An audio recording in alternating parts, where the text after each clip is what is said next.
নমস্কার এভরিওয়ান, সবাই ওয়েলকাম করছি নতুন আরেকটি রেসিপি দেখার জন্য। আশা করি আপনারা সবাই ভালো আছেন এবং সুস্থ আছেন। আজকে নিয়ে আসলাম আটা দিয়ে বাটি রেশমি পিঠা। পিঠা তো আপনারা অনেকভাবে খেয়েছেন, তবে এই বাটি রেশমি পিঠাটা একবার হলেও খেয়ে দেখতে পারেন। এই পিঠাটা তৈরি করতে গেলে কোনো রকম ঝামেলা করতে হবে না, সহজ উপায়ে পিঠাটা তৈরি করা যাবে। আর একবার তৈরি করে রেখে পুরো বছর সংরক্ষণ করে খাওয়া যাবে। এবার আসি মূল রেসিপিতে, আশা করি আপনাদের ভালো লাগবে।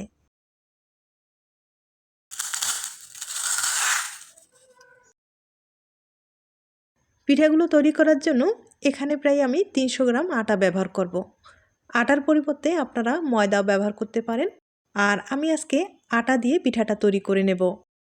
অনেক সময় দেখা যায় কি হাতের কাছে চালের গুঁড়োটা থাকে না। চালের গুঁড়ো ছাড়াও যে আটা দিয়ে এত সুন্দর একটা পিঠা তৈরি হয়, হয়তোবা না দেখলে বিশ্বাস করা যাবে না। আটার পিঠা খেতে ভীষণ মজা, আপনারা চাইলে ট্রাই করতে পারেন। আর আটাটা আমি একটু চেলে নিয়েছিলাম। এখন যেটা করতে হবে, এখানে ফুটন্ত গরম জল ব্যবহার করতে হবে।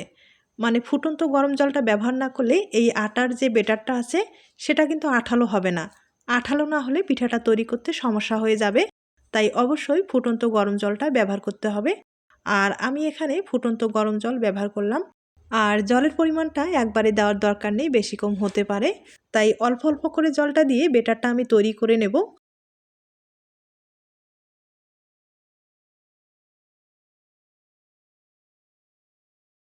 আটা এবং ময়দার যে ব্যাটারগুলো হয় সেগুলো কিন্তু একটু সময় নিয়ে ভালোভাবে তৈরি করতে হয়।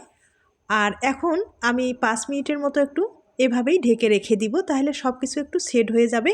তাহলে ব্যাটারটা কিন্তু আঠালো হবে। আর একবারেই যদি আপনারা জল দিয়ে ব্যাটারটা তৈরি করতে যান, সেক্ষেত্রে আঠালো ভাবটা সেটা আসবে না। তার জন্য 5 মিনিটের মতো একটু ঢেকে রেখে দিলাম। আর 5 মিনিট পরে আমি ফিরে আসছি। 5 মিনিট হয়ে গেছে। এবার কিন্তু জল দিয়ে ব্যাটারটা খুব ভালোভাবে তৈরি করে নিতে হবে। আর এখন যে জলটা আমি ব্যবহার করব সেটা কিন্তু একবারে নর্মাল জল ব্যবহার করলাম। এখানে কিন্তু আর ফুটন্ত গরম জল ব্যবহার করতে হবে না। এখন আমি ব্যাটারটা খুব ভালোভাবে তৈরি করে নেব। আর হ্যাঁ, জলের পরিমাণটা কিন্তু একবারে দিচ্ছি না, একটু একটু করে জলটা দিয়ে ব্যাটারটা আমি তৈরি করে নেব। তবে একটু সময় নিয়ে ভালোভাবে ফেটিয়ে নিতে হবে।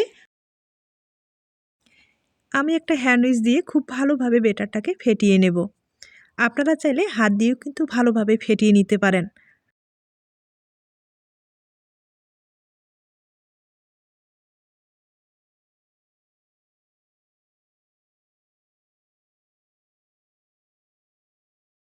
ব্যাটারটা ভালোভাবে ফেটানোর পরে এখন যেটা করতে হবে, এই ব্যাটারটা ভালোভাবে চেলে নিতে হবে। অনেক সময় আটার যে ব্যাটারগুলো সেগুলো কিন্তু দানা থেকে যায়। আর দানাটা থাকলে ডিজাইনটা তৈরি করতে সমস্যা হয়ে যাবে। তার জন্য অবশ্যই চেলে নিতে হবে।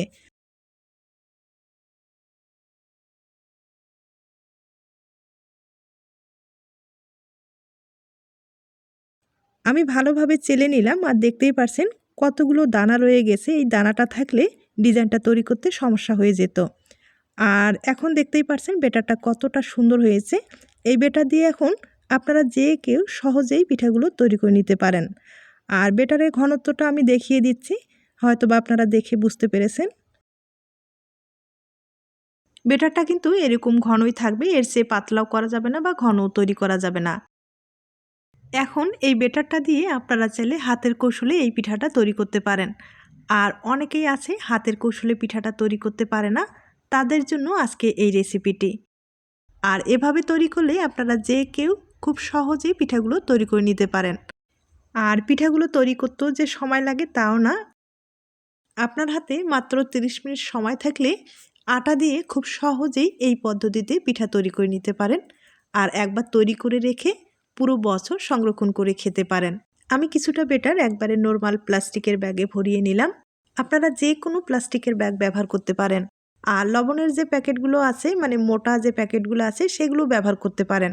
আর যদি মোটা প্যাকেট না থাকে তাহলে একবারে নর্মাল প্লাস্টিকের ব্যাগ দিয়েও আপনারা সহজেই পিঠাগুলো তৈরি করে নিতে পারেন। আমি সামান্য ব্যাটারে একটু ফুড কালার ব্যবহার করলাম দেখার সৌন্দর্যে। আপনাদের পছন্দ হলে দিয়ে দিবেন, না হলে স্কিপ করতে পারেন। এবার প্লাস্টিকের মুখটা ছোট্ট করে আমি কেটে নিলাম। এরপরে ঘুরিয়ে ঘুরিয়ে একটা ডিজাইন তৈরি করে নিলাম। এটা কিন্তু ডিজাইনের কিচ্ছু না, শুধু আঁকা বাঁকা করে ঘোরালেই হয়ে যাবে। আর এই পিঠাগুলো তৈরি করতে গেলে একটা ফ্রাই প্যান হলে ভালো হবে। তবে যে কোনো কড়াই হলেই হবে, কোনো সমস্যা নেই। কড়াইটা কিন্তু হাই হিটে গরম করার পরে একবারে লো করে দিতে হবে চুলার আঁচটা। এরপরে কিন্তু পিঠাগুলো তৈরি করলে খুব ইজিভাবে উঠে আসবে, কোনো সমস্যা হবে না। আর এখন যেটা করতে হবে, এই পিঠাগুলো তুলে একটা প্লাস্টিকের ঢাকনা ব্যবহার করব। প্লাস্টিকের ঢাকনায় ভালো একটা শেপ আসবে। আপনাদের যদি ছোট বাটি থাকে, বাটির শেপে আপনারা পিঠাগুলো তৈরি করে নিতে পারেন। এই জন্য নাম দিয়েছি আমি বাটি রেশমি পিঠা। তবে এই পিঠাগুলো গরম অবস্থায় এই শেপটা নিয়ে আসতে হবে, তাছাড়া ঠান্ডা হওয়ার পরে এই শেপটা কিন্তু হবে না। তবে বাটি ব্যবহার করেন অথবা প্লাস্টিকের যে ঢাকনাগুলো আছে সেগুলো ব্যবহার করেন, কোনো সমস্যা নেই। হালকা করে কিন্তু তেল লাগাতে ভুলবেন না। আর আমি প্লাস্টিকের ঢাকনায় সামান্য পরিমাণে একটু তেল লাগিয়ে নিলাম। এরপরে এভাবে কিন্তু পিঠাগুলো তৈরি করার পরে চাপ দিয়ে বসাতে হবে। তবে আবারও বলছি, গরম অবস্থায় এই কাজটা করে নিতে হবে। ঢাকনাটা কিন্তু পুরোপুরি আমার ভর্তি হয়ে গেছে, দেখতে পারছেন। এবার পিঠাগুলো একটা প্লেটে ঢেলে নিব। আর এই প্লেটটা সহ কিন্তু শুকাতে হবে, এগুলো বেশি নাড়াচাড়া করার দরকার হবে না। নাড়াচাড়া করলে এগুলো কিন্তু ভেঙে যাওয়ার সম্ভাবনা বেশি থাকে। তাই যে পাত্রে আপনারা পিঠাগুলো শুকিয়ে নেবেন ওই পাত্রে ঢেলে নিতে হবে, তাইলে আর কোনো রকম সমস্যা হবে না। তাইলে আর নাড়াচাড়া করার কোনো দরকার হবে না, একবারে সরাসরি কিন্তু রোদ্রে শুকালেই হয়ে যাবে। একইভাবে আমি আরেকবার তৈরি করে দেখিয়ে দিচ্ছি।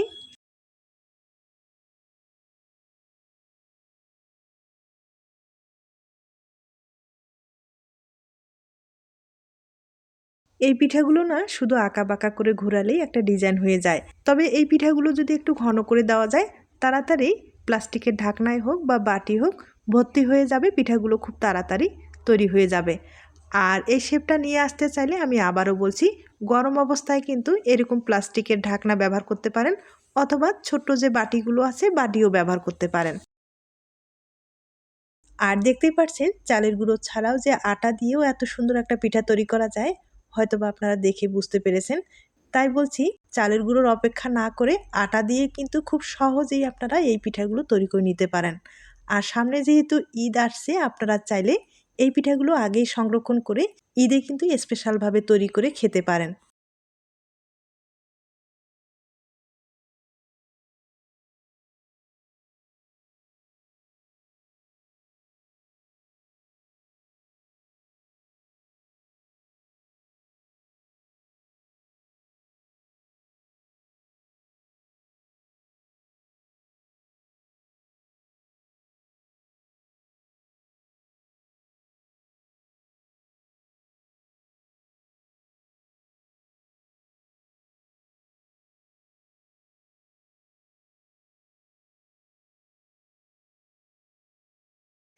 আমি আপনাদের কয়েকটা তৈরি করে দেখিয়ে দিলাম।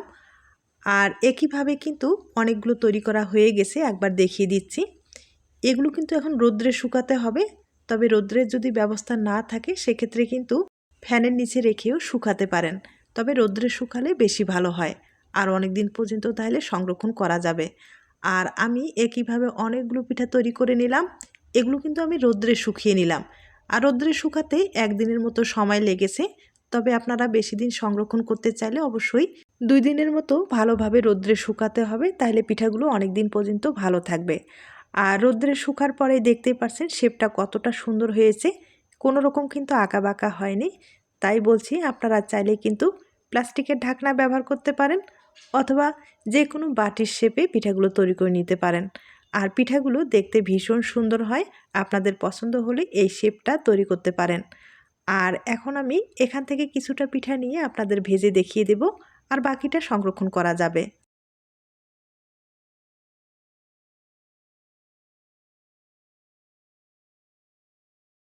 এই পিঠাগুলো ভাজতে বেশি সময় লাগে না, যেহেতু রোদ্রে শুকানো পিঠা। তেলে দেবেন আর তুলে নেবেন। আর পিঠাগুলো বেশি আছে ভাজতে গেলে কিন্তু লালচে হয়ে যাবে। আর যেহেতু আটার পিঠা, আটার পিঠা কিন্তু তেলে দেওয়ার সাথে একটু লালচে হয়ে যায়। তাই বলছি, হালকা আছে পিঠাগুলো কিন্তু ভেজে নিতে হবে। আর ভাজতে বেশি সময় লাগে না, তেলে দেবেন আর তুলে নেবেন। আর দেখতেই পারছেন ভাজানোর পরে কতটা সুন্দর হয়েছে। একইভাবে আমি কয়েকটা পিঠা আপনাদের ভেজে দেখিয়ে দিচ্ছি।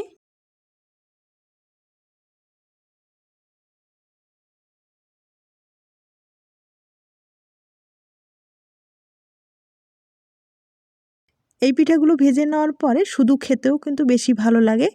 আর আপনারা চাইলে চিনির শিরা অথবা গুড়ের শিরা তৈরি করে পিঠাগুলোর উপরে ছড়িয়ে দিলে পিঠাগুলো খেতে কিন্তু আরও ভালো লাগবে। কিংবা শুধু চিনিও একটু ছড়িয়ে দিয়ে খেতে পারেন, তাতে খেতে ভালোই লাগবে। আমি কিন্তু একইভাবে অনেক কয়েকটা পিঠা আপনাদের ভেজে দেখিয়ে দিলাম। আর এখন একটা ভেঙে দেখিয়ে দিচ্ছি। তার আগে ছোট্ট একটা রিকোয়েস্ট থাকবে, পিঠার এই রেসিপিটি আপনাদের কাছে যদি ভালো লেগে থাকে বা আপনার কোনো উপকারে আসতে পারে তাহলে কিন্তু একটা লাইক দিতে পারেন। আমি সামান্য পরিমাণে একটু চিনি ছড়িয়ে দিলাম, তাহলে পিঠাটা খেতে ভালো লাগবে। এবার একটা পিঠা আমি ভেঙে দেখিয়ে দিচ্ছি। পিঠাটা কিন্তু একবারে মুচমুচে, আর এরকম ধরনের মুচমুচে পিঠা খেতে ভালোই লাগবে। আপনারা চাইলে একবার হলো বাড়িতে ট্রাই করে দেখবেন। আজ তাহলে এ পর্যন্ত, নতুন কোনো রেসিপির সাথে আবার দেখা হবে। সবাই ভালো থাকবেন এবং সুস্থ থাকবেন।